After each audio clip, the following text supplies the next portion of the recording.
person I knew who was not coming was Wendy. So that was not here. Larry, Craig, and Craig. Larry's getting here last minute. Craig. Did anybody, let me see if Craig sent me.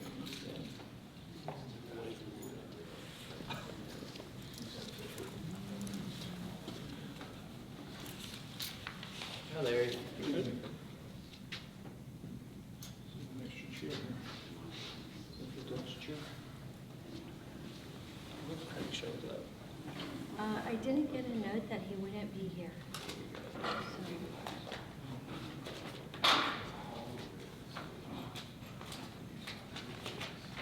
He wrote me a note that said, see you Monday night about something else. So he's probably just running a few minutes late.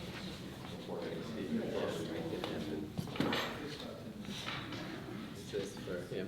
What's up? What's that? This is the revision for item old business.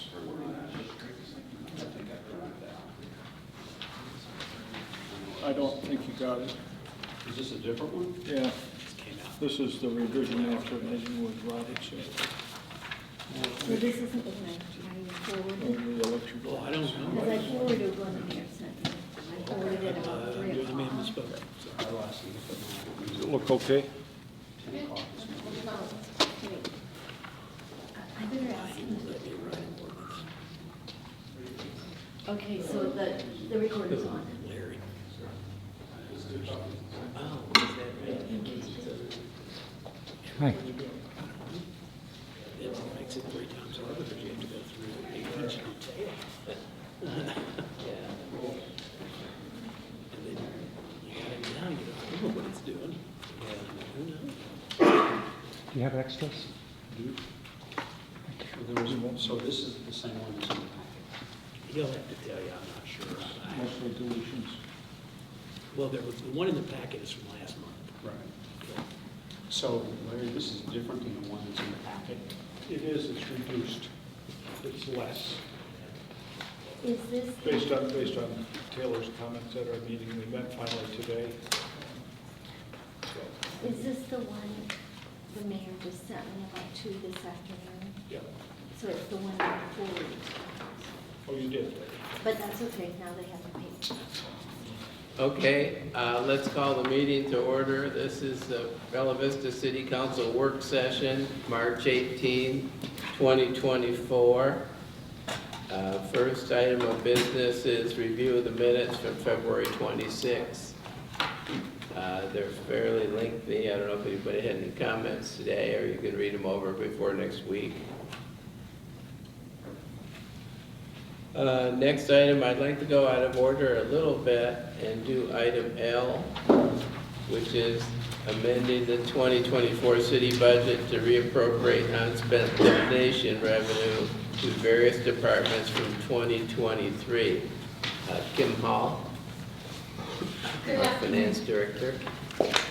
This is an amendment we've done every year, and what it does is it takes the cumulative donations from our citizens and rolls them into the current year so that they're available to the departments to spend.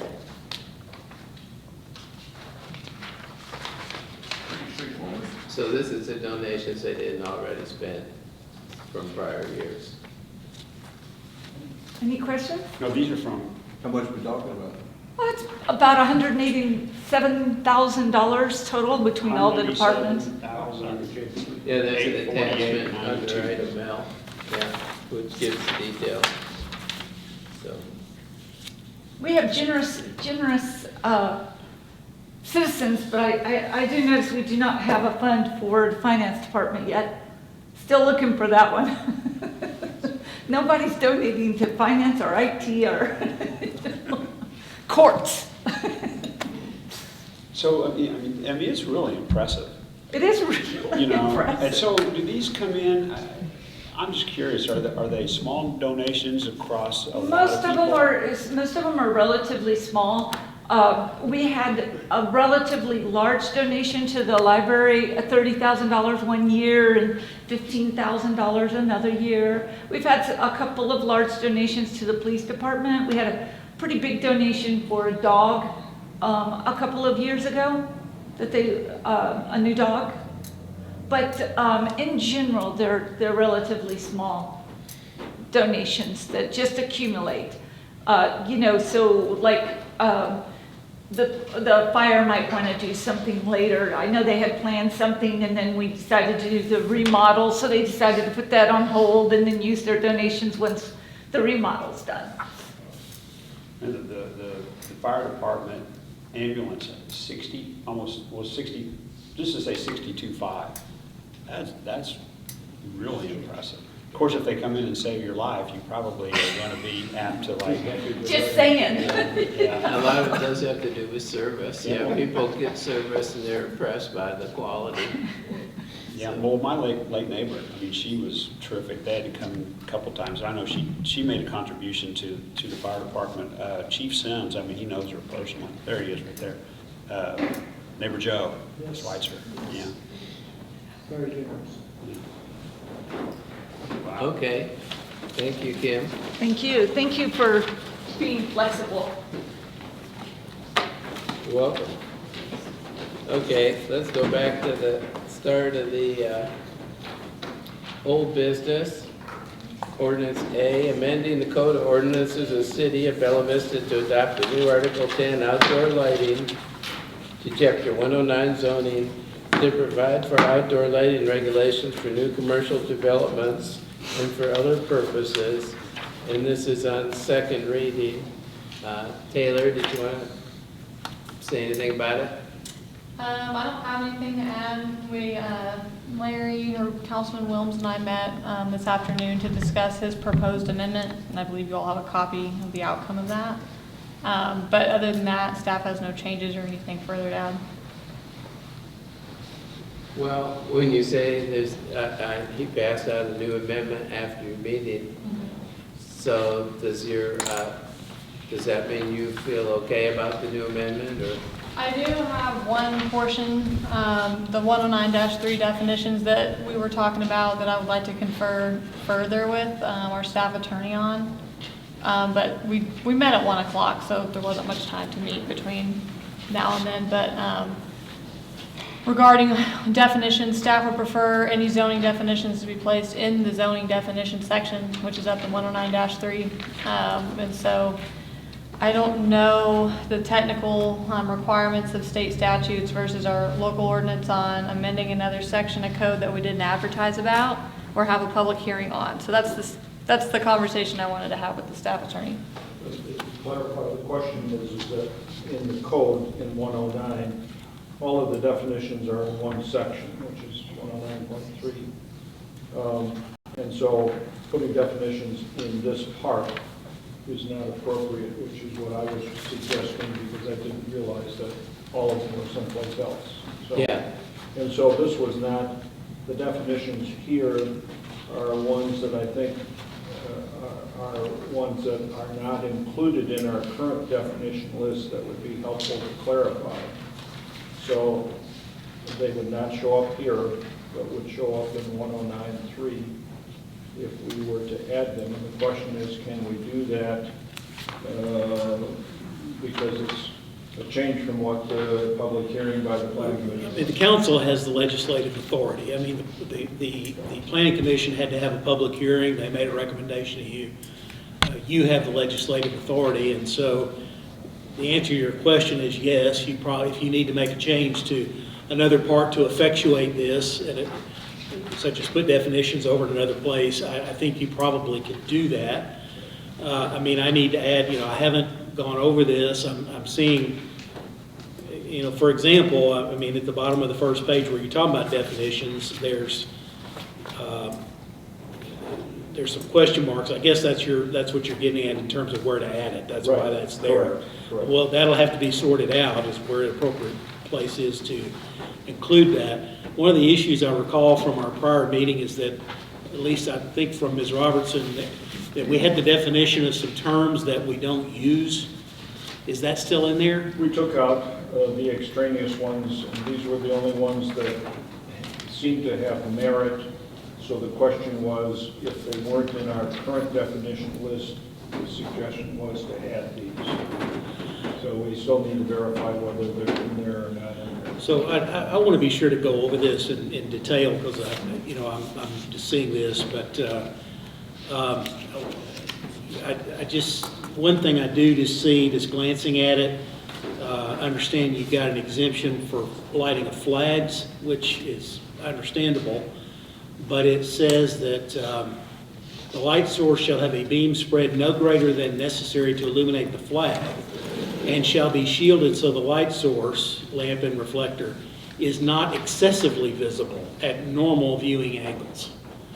I don't know what excessively visible would be or what a normal viewing angle would be, because that would depend on your perspective and where your location was, I would think. So, I mean, things like that I'm happy to talk to you about, but I think we would need to, I would have to recommend we line those things out before we were to move forward, particularly with this. But, I'm certainly always willing to do that, so.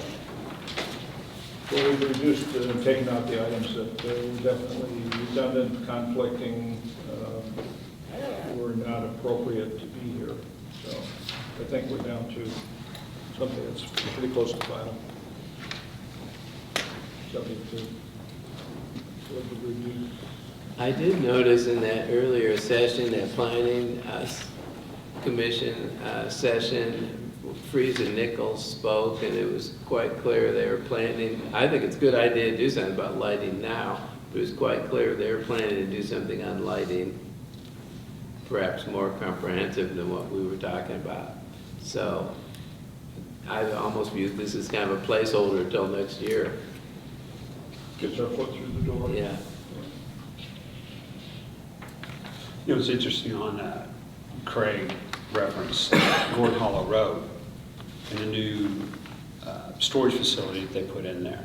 And then they extended it closer to Gordon Hollow, south a little bit.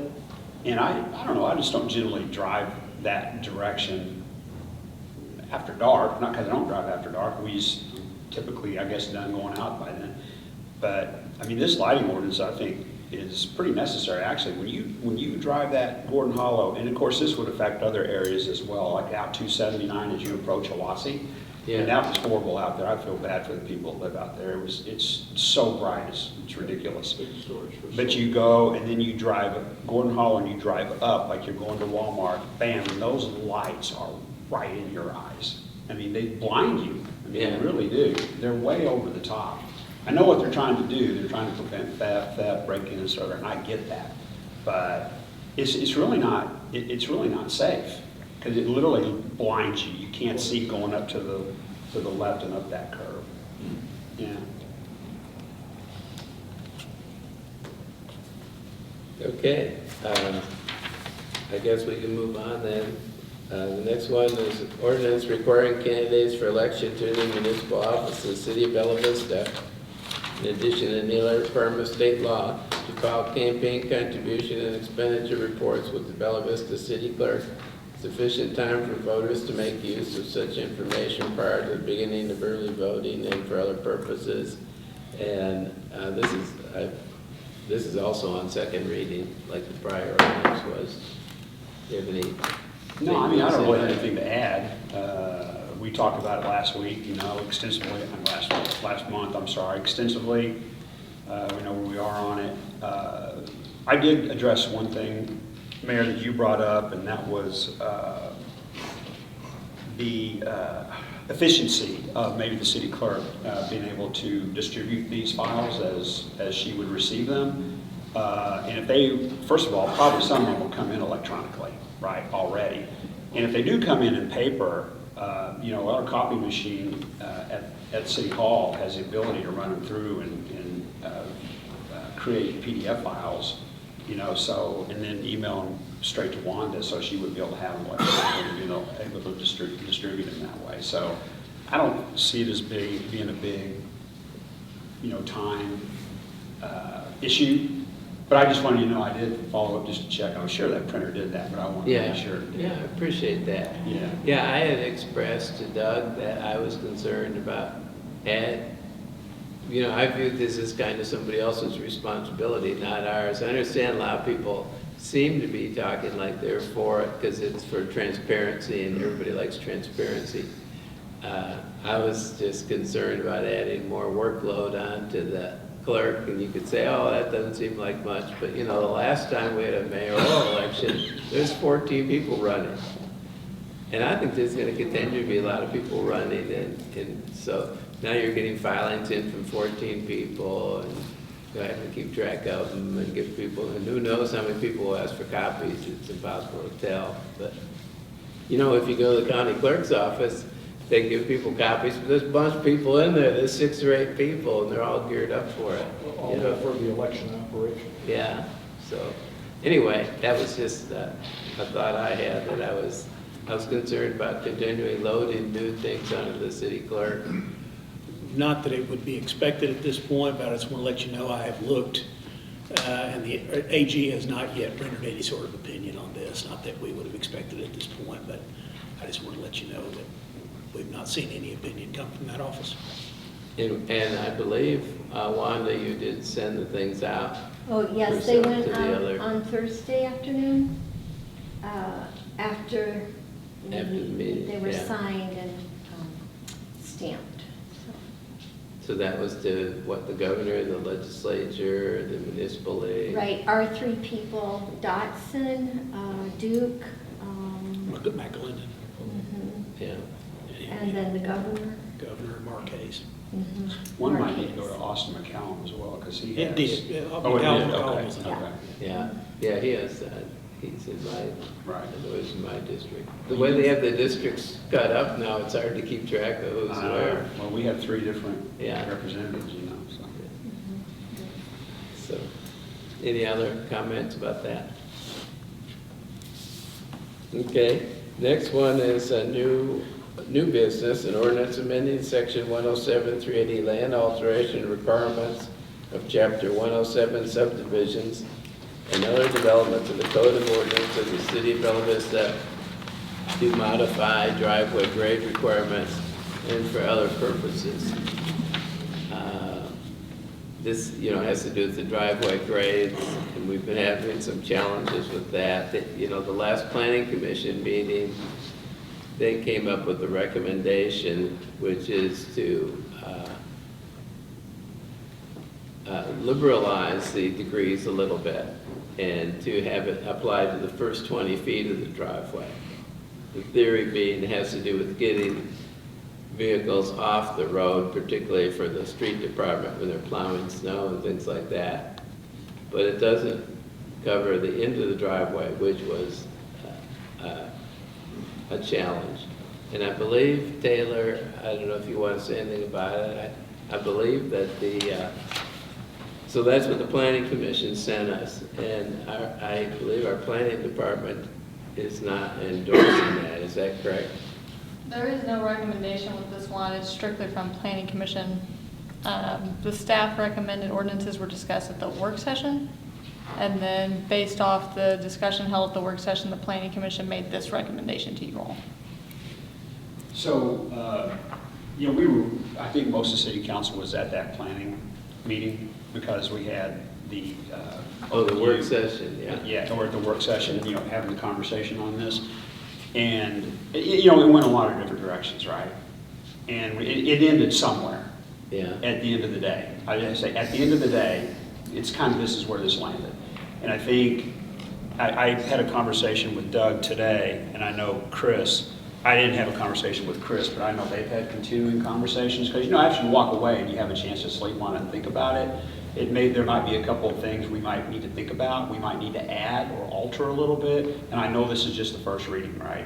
But I do know, too, there might be people out waiting for their certificate of occupancy, you know, for their driveways that are probably antsy to get this thing done. But if we're going to do this, we need to get as close to right as we can, right? And that's hard. I mean, that's hard. I mean, anybody that went out with Doug or Chris or whoever with a level, and we leveled all these driveways everywhere. And even some of the streets in Bella Vista, you can see how this is like there's a precision to it, there's some measurements to it, there's also some art to it, right?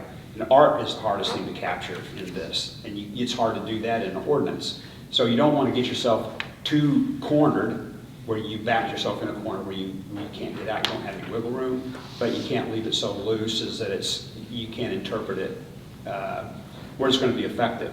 But I asked Doug, along with Chris, if he'd like to make some comments about it, about what they thought about since they walked away from that planning meeting and since this has been written.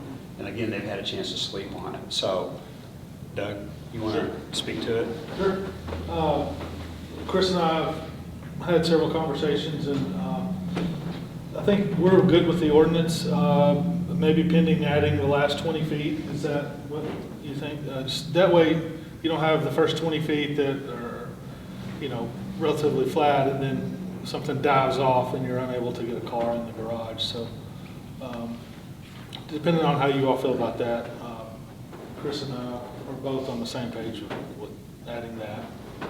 Yeah, and that's the comment I made to the planning commission before they passed this, was I felt that you should regulate the first 20 feet and the last 20 feet so that you capture both. You get the people off the road, but you also get people into the garage.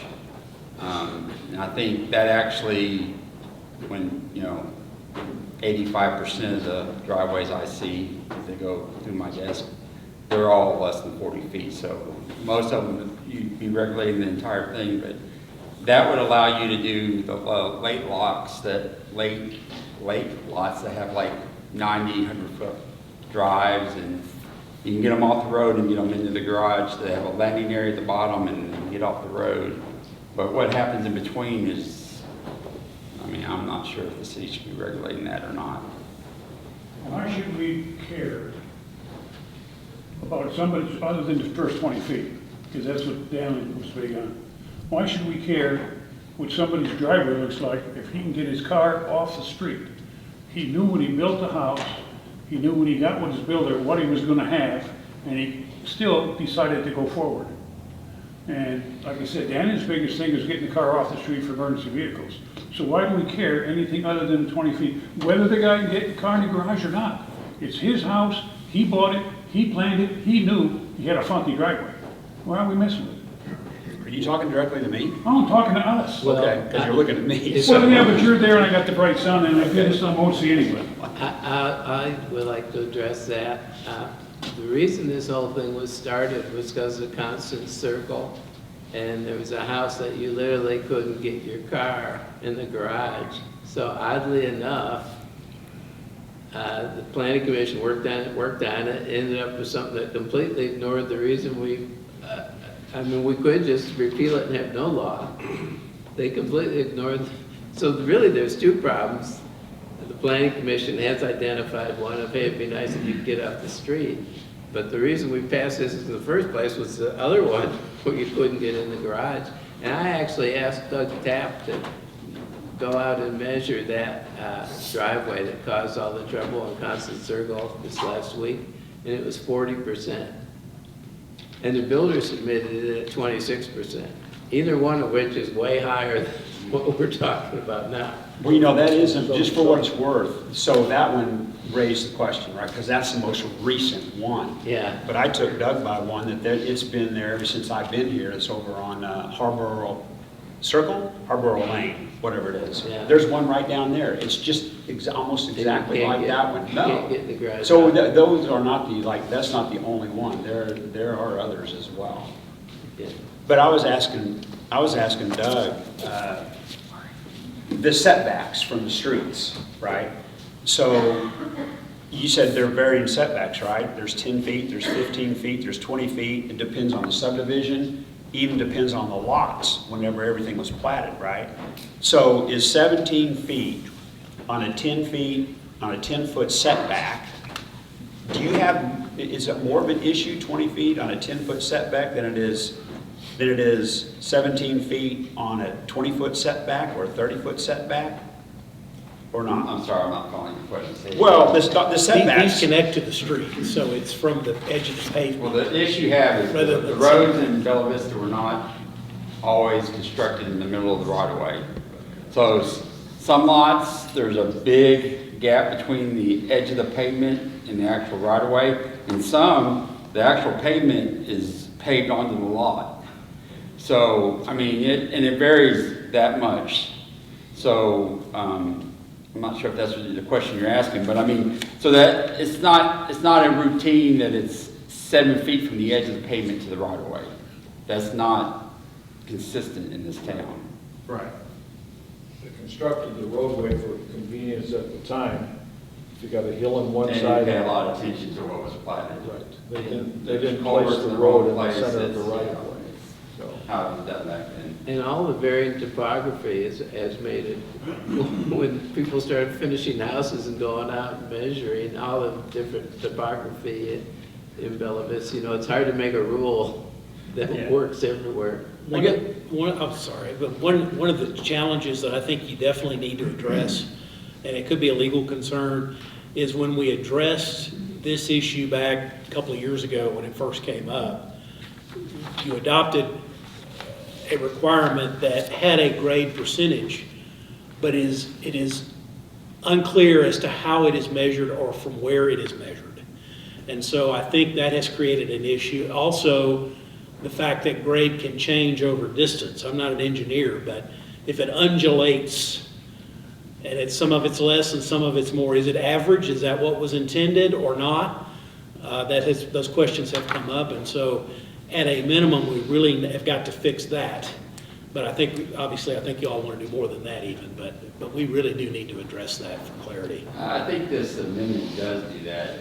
I mean, it states that nowhere along that center line can it be over, and that's what you have to do, because they aren't a constant grade. When they go out there to form that drive and they pour that concrete, it's not a straight line. It's not. It's just how, I mean, there's depends bumps and on, humps. They're well, not it depends flat. on who's doing it. I mean, if the guy's doing it and he's done it for 20 years, yeah, it's gonna be a lot closer to a straight line, but it's still not gonna be exact. So you gotta be able to put a 4-foot level on it, and no part of that can be over that grade. But this new amendment does say you measure just from this middle. Yes, from the center center line, point. and the idea there is, if at least, I mean, most of these roads, you know, the road's falling off one way or the other. If the center meets the code, that means at least half of that drive is gonna be workable. If the other half isn't, then, I mean, there is an access to the garage. At least half of it is. Well, the other challenge is vehicles vary so much, Yeah. you know? I mean, some of these people have SUVs that have a lot of clearance, and other people have cars that are really, really low. I guess Priuses tend to be pretty low. That seems to come up in the examples a lot. Who's responsible for these driveways that are out of compliance? I mean, like I said, the one on Constant Circle was originally at 26%, but it's actually at 40%. Well, there was no rule when they made that, so, There was no rule on that. yeah. Well, what about after that? What about others? Well, there's been some people actually tore their driveway up. Some builders tore their driveway up and redid it. Jerry, what would happen is they would be denied a final certificate of occupancy for the structure, so they could not lawfully occupy the home until it was brought into compliance. That's the enforcement. But who is responsible? I mean, how does it get to that point? I mean, does the contractor just go in and pour the driveway? I'd have to rely on the staff to talk about how they're handling that part, the practical part of it. Chris, you want to So, tell them what happens? I mean, before a lot of this went on, there really wasn't anything. We didn't do pre-pour inspections of the drives, but that has changed since this has happened. And I was actually out on I went and did a site inspection to look at formwork because they hadn't poured the driveway yet, but the inspector had already saw that they were going to be out of compliance. So they brought me in to help them to see if they could get it within compliance. And now they're actually forming up the drive before they pour it, and we're checking the grades on the formwork. But here's the thing, the road's where the road is, and the house, by then, the slab is where it is. There's a few things you can do, but for the most part, that driveway is going to be the grade depending on where that slab is compared to where that road is. Well, I can show you a new one, it's just now, I think it's just now got a buyer for it, but the driveway does this number. And, I wonder how that happened. You said, who's responsible for ensuring that driveway, it meets the grade before that concrete's poured? And what about after it's poured? If it's not correct? I mean, I'm sure this house has a certificate of occupancy on it because as I said, it's just sold. I mean, the inspector, before they give it to C of O, they're checking the driveway grades now. I'm not sure when that started or how long it's happened, but I know since I've been here that they're doing that. So the current slope, Chris, is that 12%? Is that the number? Right now, it's 12%, and they can go to 14% with the administrative approval. With your authorization? Yes. Okay. Like this particular house I'm talking about, if even just added one more layer of blocks, maybe two layers of block, it would have been, you know, it would Well, have been. the true problem is people, okay, so the GEC and this change came in the code.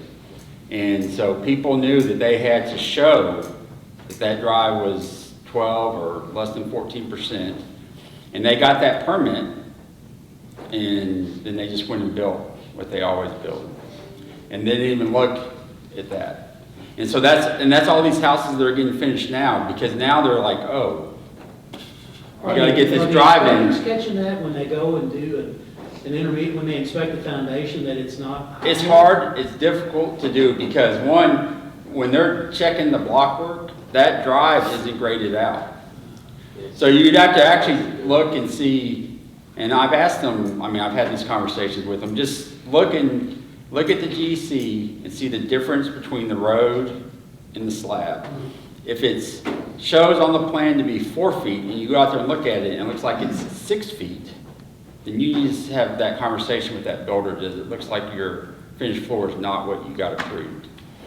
But that's a eyeball, it's difficult. I mean, and I've had a lot of conversations with inspectors, and I agree with them. It's hard. They don't have any equipment where they can check that finished floor that it's what that plan says. So it's all differences and between the road and the slab, and I mean, a really big difference, yeah, you can tell that it's out of whack, but it's got to be a pretty significant difference to. I'm so curious, I want to ask, what kind of equipment would they need to measure it? Would it be tremendously expensive equipment?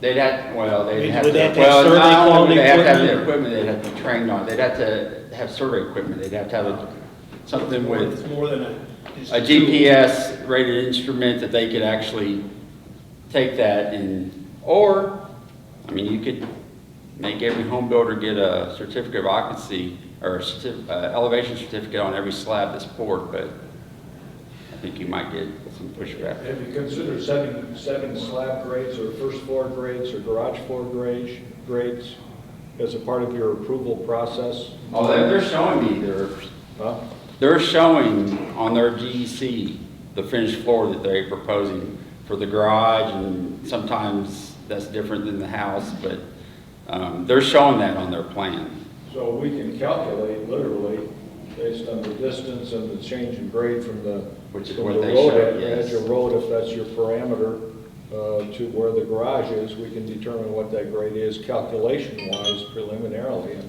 And if it doesn't fit, then the answer is you need to change the grade of your building slab. Well, I guess that my point is they are doing that on the front end, and they're giving me a plan that meets this code. But I know that for a lot of them, they're not putting those houses at those grades. They're not. And I mean, there was one that came before that asked for a waiver and straight up that we didn't want that foundation wall to be over 10 feet. And they didn't explain why, but they don't want that because then they have to have it engineered and it has to be core filled with rebar and it's more expensive. So if what the plan shows needed 12 foot of foundation wall, they just put 10, so now they're 2 foot lower, and now their drive's not gonna work. So the answer would be is we need a certification of floor grade before they start the building process above it. We need them to certify it to keep them honest. You can do that. I mean, that would be one way That's that one you way would to be do it, yes. assured that it was built the way you approved it. Get an elevation certificate for every Yeah. slab. Yep. Is that expensive to do? Well, I'm Doesn't not a matter. surveyor, but I mean, it's It can be depending upon the. $500 or $600, it depends on what they have. Yeah, you know, how busy they are. In the neighborhood or. And that'd be a lot of business for some surveyors, but, But you know, at the end of the day, yeah, the question was asked, well, who's responsible, right? Well, it's the The builder, builder. It's the builder. right? It's not the same, I mean, an inspector can go look and the builder can do whatever, but at the end of the day, when the builder pours that, he's responsible for making sure it's done correctly, yes, right? and I promise you, the ones that, I've had them tear out their driveway and they had to report the driveway, or they had to wait 2 months to close on a house because they had to get a waiver from the planning commission. That's a big enough hit financially to these builders. I bet those same builders are making that same mistake again. Well, I think Doug said to me earlier today, he goes, the builders are figuring out now we're serious about this, right? So, back to the ordinance. I guess for me, what I need to hear, because, you know, I'm a city council member, I haven't been involved in this business and background for my whole career or anything like that, but I understand. I mean, we went out and, you know, we leveled driveways with a level, and it's like, I was like 14%. After I did that, I'm like, I think we could go more than that. But that's just back of the envelope math on my part. But before I vote and feel comfortable, I need to know that you guys are comfortable. And if you're comfortable, then I can move forward with it, right? But if you're not, I'm asking that you make it the tweak you think you need to make, or tweaks, before we vote. The only tweak I'd make is I think you should regulate the last 20 foot of the drive. So if you could. And I'm comfortable with everything else that's in that code.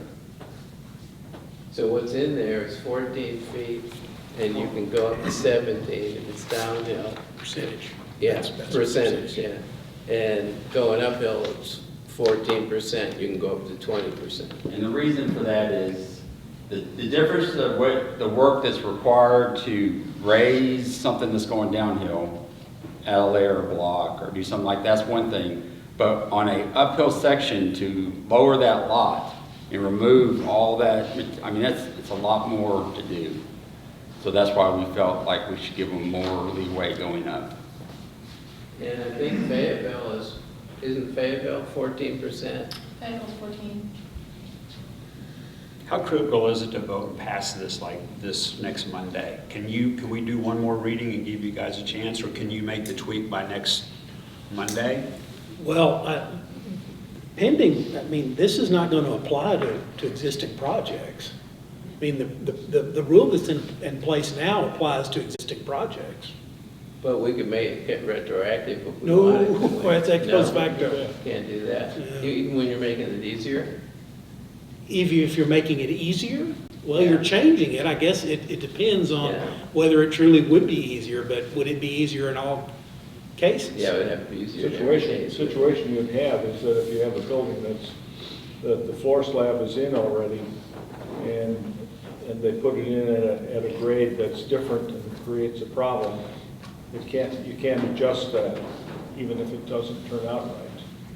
So I think it's gotta be on, you could probably set it at a certain stage of construction. If they haven't set the walls yet, it would be applied. In other words, they haven't got far enough, so they could change the wall design and get it right. But once they got the walls up, I think you're down the road too far to make a change. If they built it wrong, like you're saying, they put in 10 feet instead of 12 feet to avoid the engineering design and the cost. So it's done to that point, we can't go in and hammer them. But if they haven't done the wall yet, then the wall can be redesigned and they can make it, so. Yeah, but you need a measuring time that you can count on. Yes. I mean, we know when people got permits and things like, you know what I mean? we start talking about when somebody started a wall, that's not necessarily documented, like when you got the permit is. Those that you've looked at, is it all different contractors, or is it basically? Several contractors, I mean, it's not just one individual. Jason, are you saying that if city council amends this and passes it next Monday, 2 months from now, we have a house that finishes and they call for a final, that would not be under this new They ordinance? would have had to comply with the ordinance when they got their permit. The 12 up to 14, if, Yeah. with approval. Now, if it truly is less burdensome, then I think you're okay to go ahead. It is less. But as long, I don't know every circumstance, but if we just said it applies now, and now there's a circumstance where we've made it more difficult on someone, we're gonna have a problem. But this is much more lenient than what's Yeah. enacted right now. I mean, I don't see how you could see it any other way. Right now, it's 12 with a maximum of 14, this goes up to 17 to 20. I mean, there's no minimums within it, so I can't see why this would be interpreted anything other than more lenient. But if they've cheated, they're gonna be hooked anyway when it comes time to the final inspection, because they will have exceeded those 12 or 14% values. So they're gonna be hooked, right? Yeah, I mean, there's a lot of houses that already, the slab, the house is already there, and the road's already there, and they just need to pour the drive, and, I So mean, they may it have is what to it do is. something to make the drive work. Until we pass this. I mean, This is what what's- happens is, if they can't meet those grades, then they have to go to the plan commission and ask for a waiver. I mean, this is And morally. then that decision is tear the house down or approve the waiver. And that is something I've heard from the plan commission that they don't appreciate, that, No, but if the builder hasn't done his due diligence and built it in accordance with our standards and the approvals that were granted in good faith, you approve the drawings, there you go, somebody's got to hold the bag at the bottom of the line. So, what, what If y'all. they've shortcut It would be your decision anyway, because if the plan commission didn't approve it, this is the body that would hear the appeal. But, so this body would make the final decision. But that truly is, I mean, once that slab is poured, it's tear that up. And most of the time, by the time the house is done, the driveway is one of the very last things they do. The house is done at that point, and it's not moving. If anybody wants any more background on it, that last planning commission is recorded. It was streamed live and it is viewable. I'd like to see us add to the language of the draft ordinance here, certification of the slab, first floor elevation and the garage grade. Just to have it down and so it gives you a verification that if it's wrong, you catch it before it gets too far. So what are they gonna do? Well, they might have better solutions. Well, But at least you'll know that it's off. one thing I noticed is people were talking about needing a surveyor, and my understanding is the surveyor business is one business that's going great guns. You can't just get a surveyor at the drop of a hat. So if we need everybody to start surveying because of that new rule, it would. Yeah, but they don't need it at the spur of the moment, but they do need it as a part of the scheduling process. The surveyor can drive by and when he's doing another job in the neighborhood or in the area and shoot that. And to make it effective, you need to shoot the block work before they pour the slab, because once they pour the slab, that's a lot of money, I mean, to do anything And else. that would So be you the certify it at the block level, when they're done with the block work. Before, and you gotta do that, you gotta get it done before you pour the slab. So now, they do the block, and they're gonna have to wait to get the surveyor there to certify it before they can pour the slab. I'm telling you, there's gonna be, If that's a 2 or 3 week wait, they're gonna go bananas. Yeah, well, Don't forget, we're doing cranking 500 houses a year. Have you ever heard the old saying, the perfect is the enemy of the good? This is a No, perfect but we need to go example on. of that. We need to go on. You might beat this to death for 3 more hours and still won't be any farther along. Okay, But you do have builders waiting kind of on this to see if we can issue certificates of occupancy, correct? There are a couple that have, asked for temporary certificates of occupancy so that they can either correct it, get a waiver, or wait and see what the city council does. Well, knowing this is coming forward, they were more likely, they would probably get that waiver. Because I think we're going to pass this to 17 to 20, right? But we may We don't, maybe. do a little tweak to it. One question. We're in basically 4 months of the year.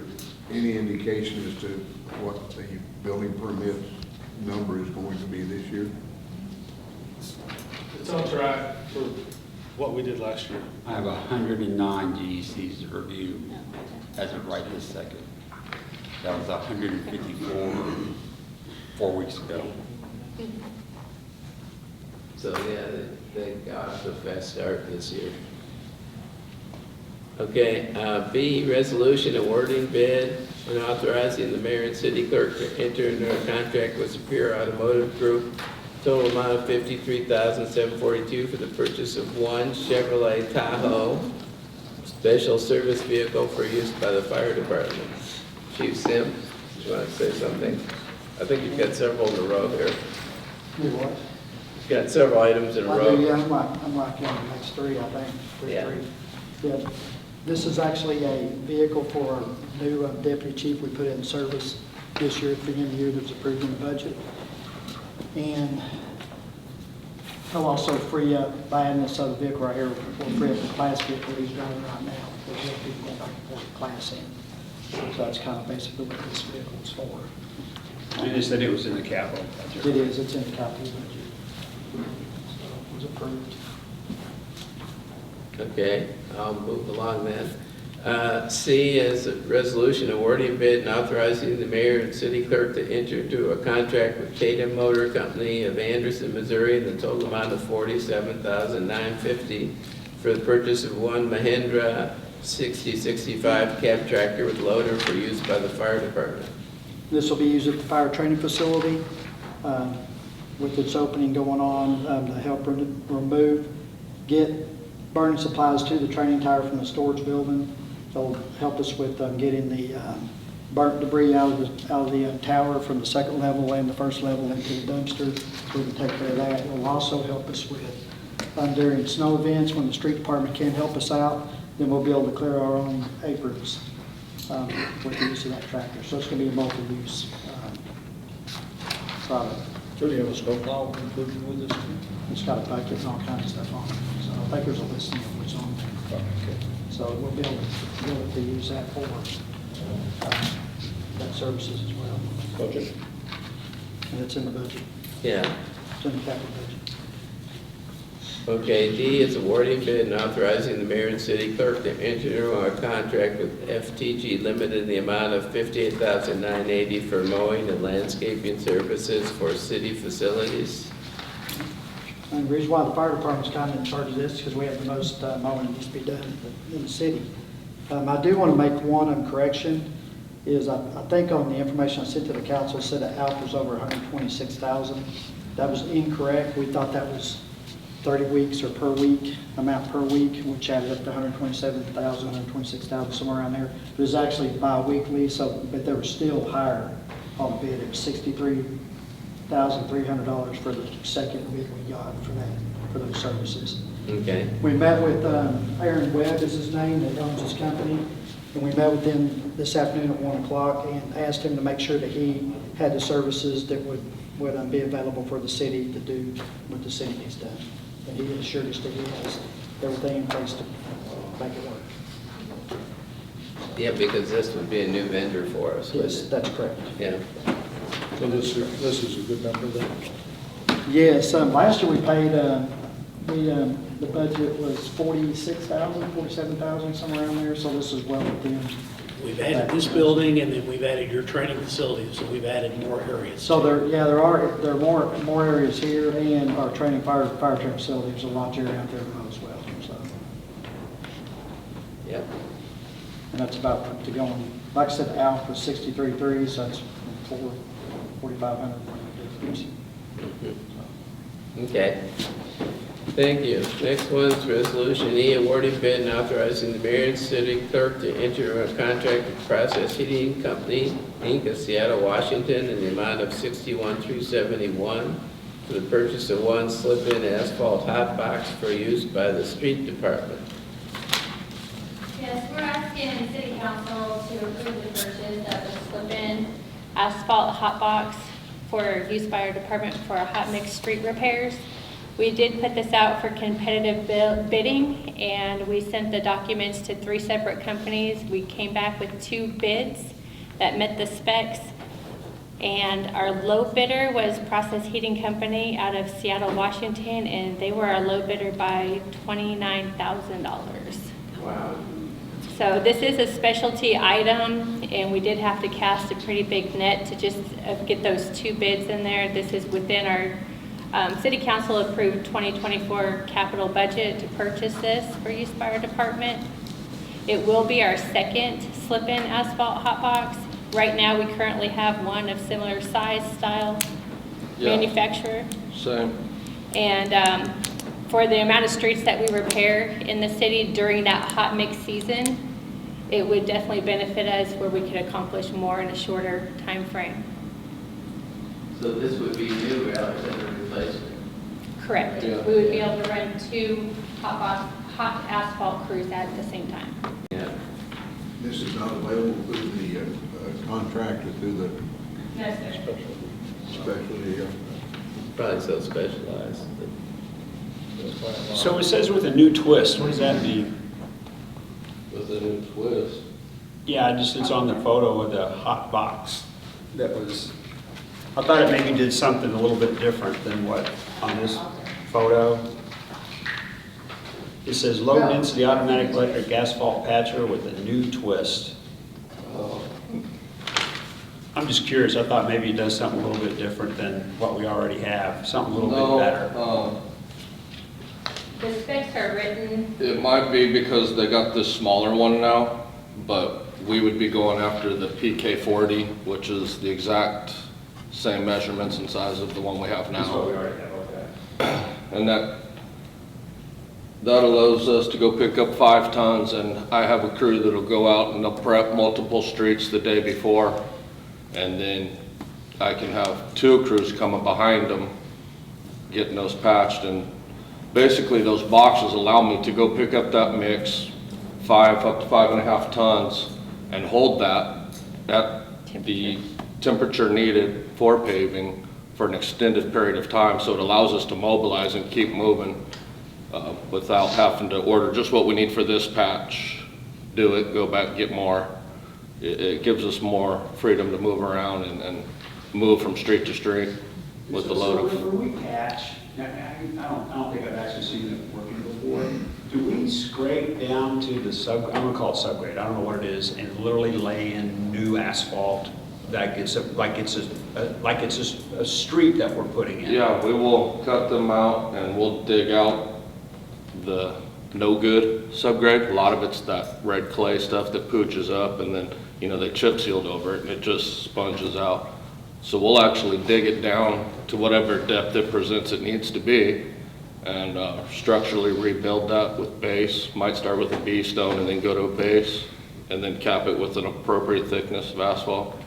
So we don't just back a truck up with mix and just a couple guys with shovels and shovel it on and pack it down? No, we go out, we Shovel. saw cut it, we Okay. do it right.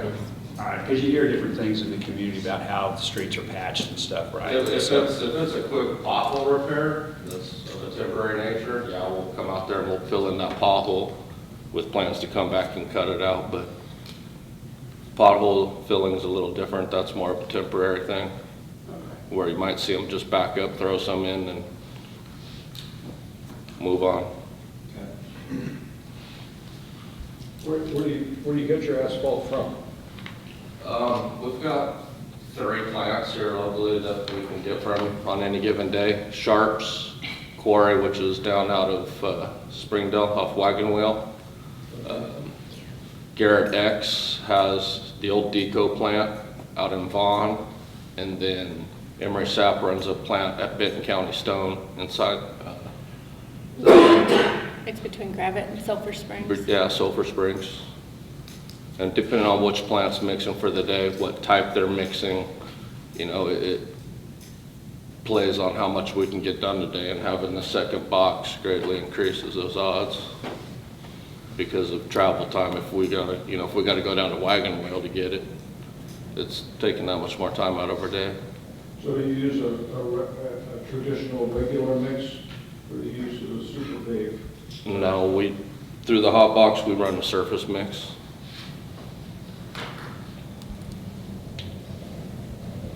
Budgeted? It's in our capital. Yeah. Thank you. Next one, resolution F, authorizing the mayor and city clerk to enter into a contract with Superior Automotive Group of Siloam Springs pursuant to a state procurement contract for the purchase of 4 2024 Dodge Durango all-wheel drive pursuit vehicles in an amount not to exceed $160,000 for the police department. Tim, do you want to elaborate? These are just replacement vehicles. These are in our 2024 capital budget. It's always changing in the vehicle market. We're going to try 4 of these Durangos, which we've never had in our fleet. And then you'll see later on when they come in, we'll also have 4 Tahoes. That'll be for replacement. Yeah, the Dodge isn't making that other vehicle anymore, are they?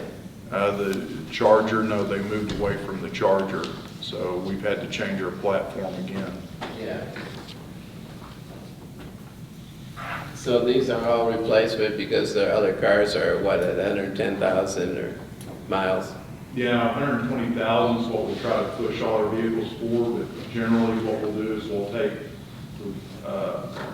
4 to 5 of them out of service that are between 100 and 110. They'll move over as pool vehicles, and then we'll strip out the pool vehicles and sell that are at 120,000 or having major mechanical issues.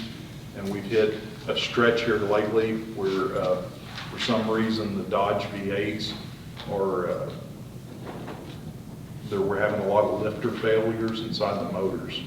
So you'll see that in next year's budget where we'll have a request for more vehicles just due to vehicles with lifter failures. We had 2 of our 3 code trucks that the motors have went out on because of that. Yeah, the chief was talking about when he went to Chevy Tahoes, he thought maybe he'd go to 120,000 instead of 110,000. And I didn't know if you felt that way about the Dodge Durangos or not. Say again? Oh, well, the chief said that the Chevy Tahoes, he's going to try to go to 120,000 miles. Yes. And I didn't know if you felt that way about the Dodge Durangos, as good as you do about the Tahoes or not. We feel better about the Chevy Tahoes. Matter of fact, before we done this, we talked with Dwayne and Jenny over at the street department. They recommended we go with the Chevy Tahoes. The problem of it is the Chevy Tahoes are about $10,500 more vehicle. So that was part of our consideration, is that we kind of got an extra vehicle for the amount of money that we're spending. So we thought we'd give the Durangos a try in our fleet to see how they would hold up. Problem of it is you lose size with the Durango compared to the Tahoe. Size where the officer sits in there. A lot of them complain about sometimes the seat belting getting around their duty equipment, and then also storage space in the rear. But it's always one of them things, we want to be conscious of how much money we're spending, but we also want a vehicle that's going to last and be workable in the fleet. Yeah. Is there any other departments around that are using Durangos now that you're aware of? Yes, there's a few. There's none that are using just exclusively Durangos in our area. We've asked them how they've done with them, and they gave us decent reviews. The problem of it is I don't know any of them that have run them out to 120,000 miles though. You've got some old used vehicles. If someone needs one at the police department. And are those Dodge Durangos too, or what are they? Now, we've had some of the Dodge Durangos we've used in our CID vehicles, and then Chief Graves had a Dodge Durango before that is our travel vehicle. Okay. The big difference between that is that those vehicles aren't used in hard patrol use, where in patrol use, a vehicle is either idle or all accelerator. In a CID vehicle or an admin vehicle, it's driven like you all would drive your car. Yeah. That one I have, Larry, that's the Durango, you were in that, we were down Little Rock, Yeah. so. Yeah, it makes a big difference how you're driving it, that's for sure. Your issues with the engine condition and what the Dodge Chargers, is that what the ones that are failing? It's the 5.7 liter Dodge motor that's in the Charger pickups and will be in this, but we found that motor holds up a lot better than when Dodge initially came out with a 3.5 V6 and then came out later with a 3.6 V6. All those first V6 cars that we had, when we tried to save money and move away from the V8, all the top end of those motors had to be rebuilt in every car that we had. So that made us shy away from the V6s and go with the V8s, but what we're seeing now is just, seems to be this, I don't know, new phenomenon's going on. I personally, my police vehicle is a Dodge pickup. I've got 132,000 miles on it right now, and it drives great, but again, I'm not using it out there in patrol function.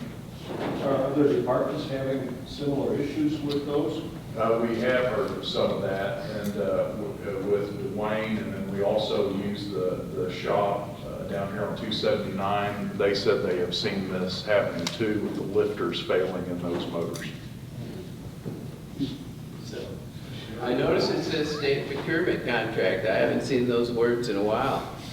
That, yeah, I've got the state procurement sheet here, and you'll still see several vehicles are not on the state bid, but the Dodge Durango was. So Red River got the bid, but with Don at Superior, we took that to him and he matched the state bid. So it made it a lot easier.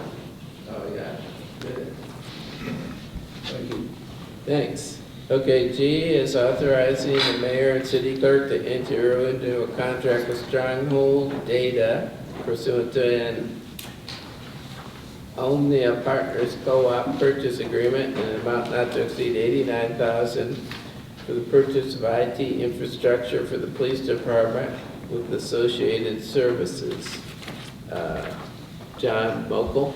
Yes, this is a budgeted capital project, and it's pretty simple refresh of the existing equipment that we have. It's the modern day equivalent of basically what we already have.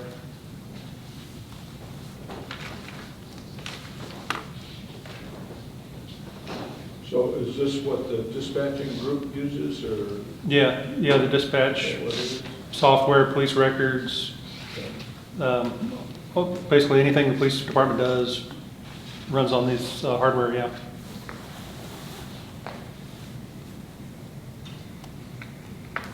So I guess this was in the budget.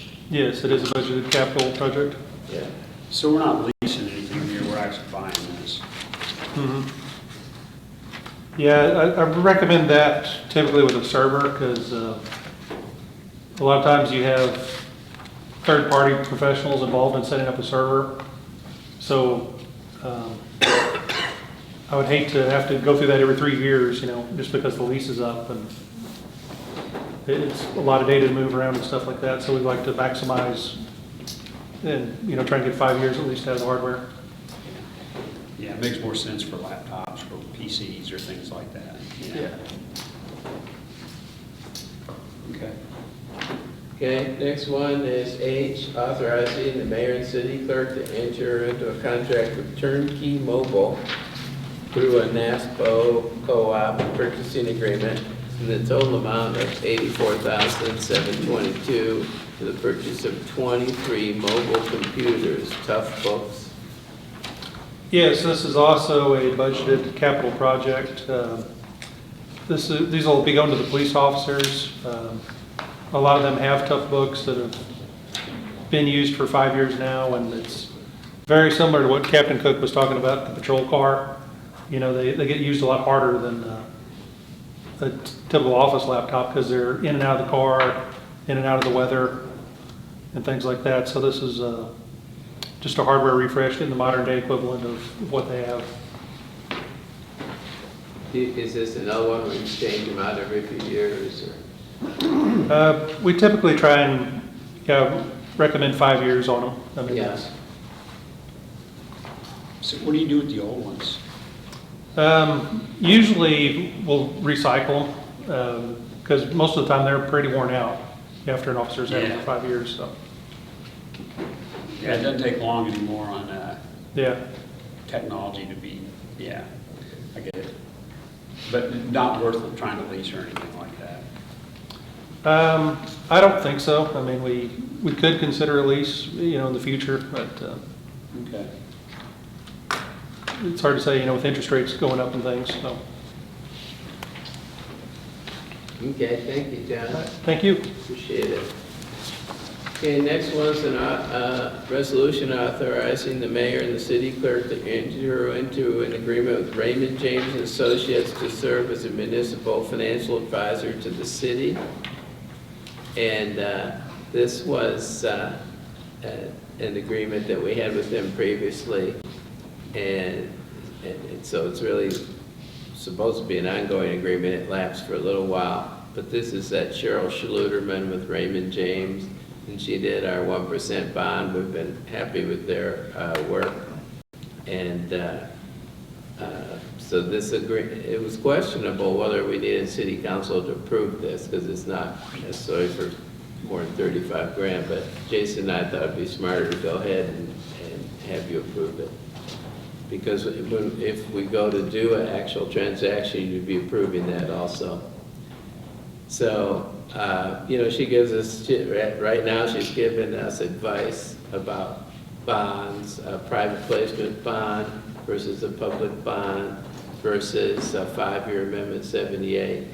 You know, for some of these building expenses we're going to incur the next year and a half. We could pay cash, and we're thinking probably we're going to finance it as part of that.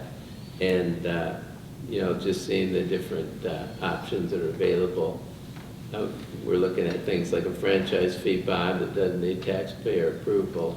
And you know, we have about $2 million a year franchise fees. And the payments would be more like in the 700 grand range. So Like this doesn't affect, like, you know, when we meet with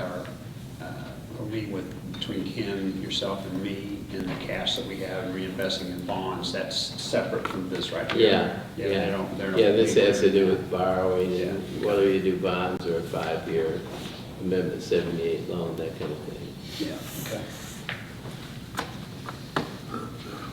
So I should mention, you know, she's out of Little Rock. She is willing to come to the meeting next Monday. I told her I didn't think it would be necessary at this point. But if you guys really want to hear from her, she'd be willing to do it.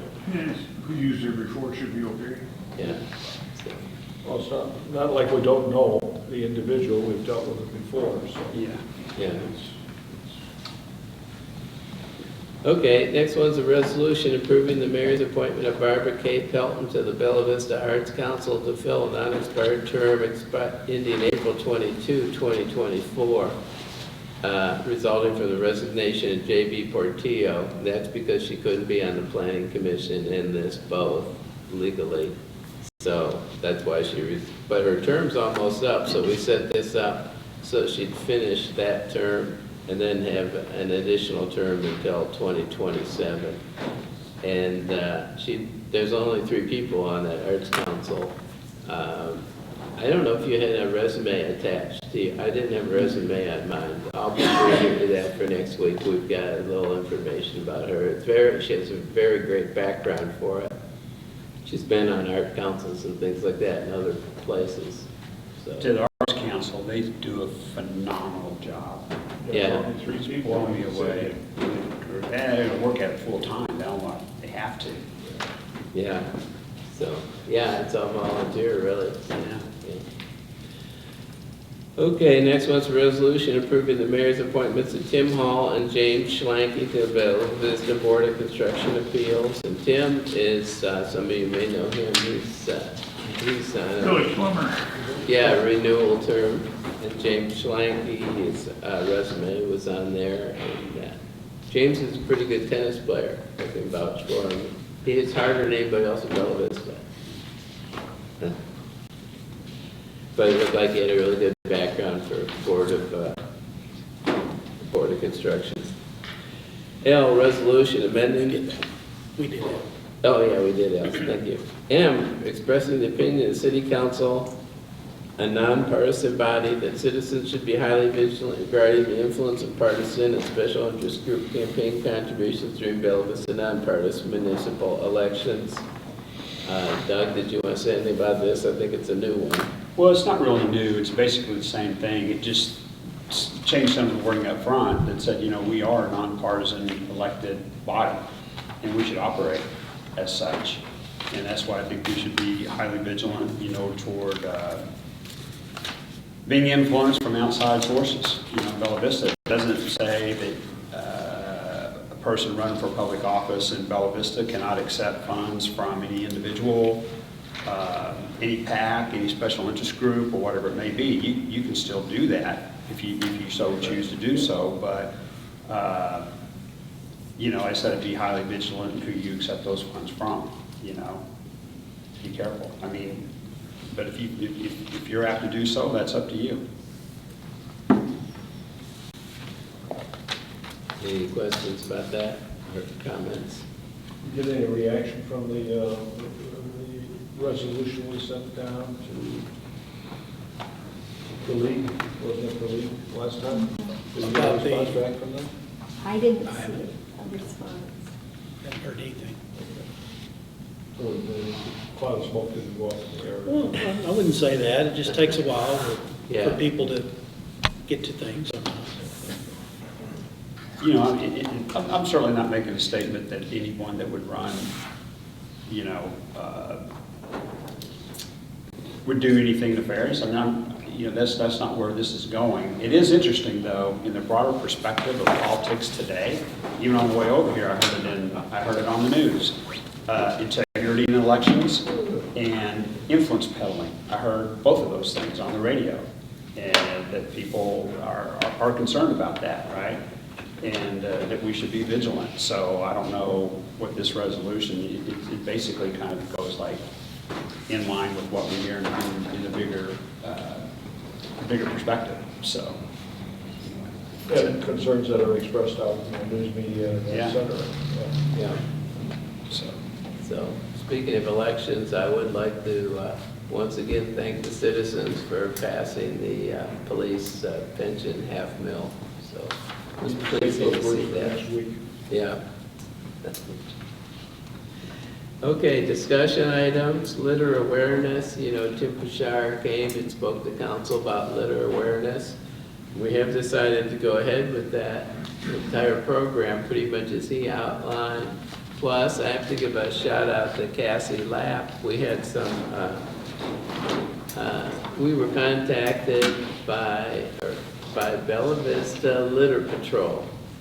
And they were a bunch of citizens who had collected 500 pounds of litter and took it over to the Republic, and they were going to charge them $169 for taking it. So Cassie kind of grabbed the bull by the horns and got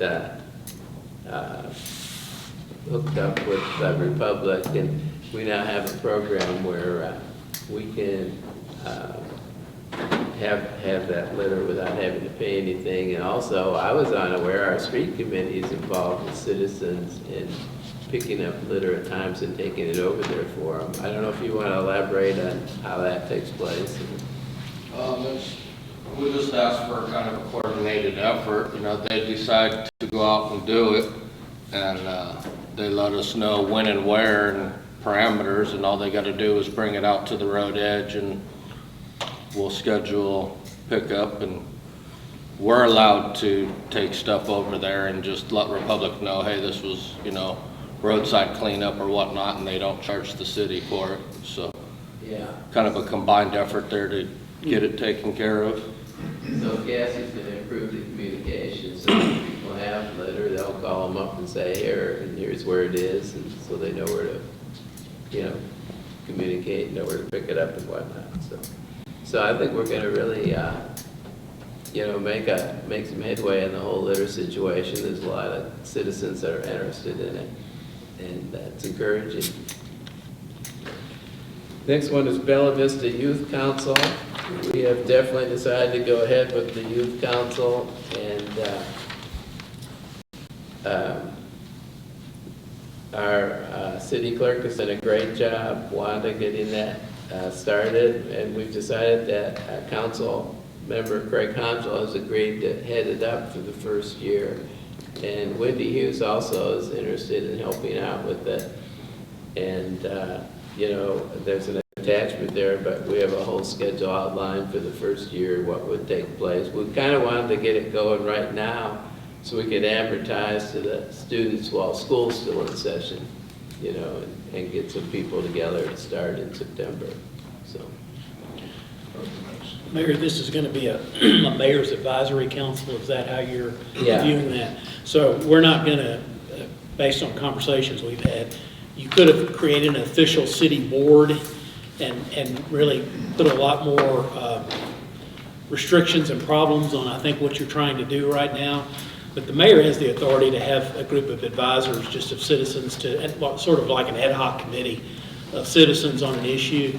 And so I think what I'm learning is that they're going to do that with the kids. That way there's a lot more flexibility in what they can do, what you ask them to do, and how they serve and how long they serve and all that sort of stuff. So you certainly could mature it into something more if it was deemed worthy of doing that. But this is a way to get started. We thought we'd start out, you know, kind of see how it goes. Later on, if we want to do an ordinance, make it some really formal thing or whatnot, we could. But I think Wanda's done a great job making an outline and kind of getting us headed in the right direction. So I think that's it, unless someone has something else they want to bring up. Motion to adjourn before somebody says anything. I know I don't have to say that, but it helps move it along. Moving it right along. So next week, we'll be meeting at 6 p.m. in the Six? courtroom. 6:30? Yes. 6 o'clock. That's me. Thank you. There you go. Yeah. 2 seconds, I woke up. Somebody meets at 4:30, right?